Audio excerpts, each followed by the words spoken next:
চাৰবাদ্যসকল ৰাজ্যিক কৰ্মচাৰী পেঞ্চনাৰসকলৰ বাবে এটা ভাল খবৰ। সেয়া হ'ল ৰাজ্যজুৰি কৰ্মচাৰীসকলৰ মাজত আহি পৰিছে OPS দাবী। সেয়েহে আপোনালোকে ক'ব বিচাৰিছোঁ, সেয়া আপোনালোকে স্ক্ৰীনত চাব যে সদৌ অসম কৰ্মচাৰী পৰিষদৰ সঁহাৰি বিভিন্ন শিক্ষক OPSC দাবীত কাইলৈ ৰাজ্যজুৰি কৰ্মচাৰী কলা দিৱস।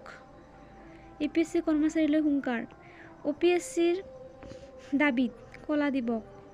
ৰাজ্যখনৰ শ্ৰমিক কৰ্মচাৰী শিক্ষক বিষয়াসকলৰ ভৱিষ্যত সুৰক্ষাৰ প্ৰতি লক্ষ্য ৰাখি সদৌ অসম কৰ্মচাৰী পৰিষদে আহ্বান জনোৱা এই দাবী কাৰ্যসূচী সফল ৰূপায়ণৰ বাবে কৰ্মচাৰী সমাজৰ প্ৰতিটো সংগঠনেই সহযোগ আগবঢ়োৱা পৰিলক্ষিত হৈছে।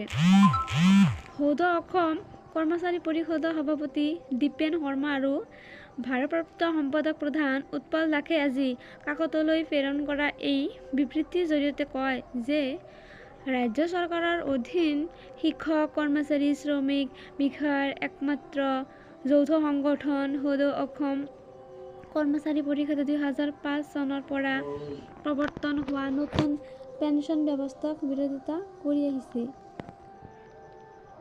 পৰিষদৰ বিগত 2022 চনৰ 37 সংখ্যক শিলচৰ অধিৱেশনত নতুন পেন্সন ব্যৱস্থা বাতিল কৰি পুৰণি পেন্সন ব্যৱস্থা পুনৰ প্ৰৱৰ্তনৰ দাবী জনাই প্ৰথমটো প্ৰস্তাৱ গ্ৰহণ কৰা হৈছিল।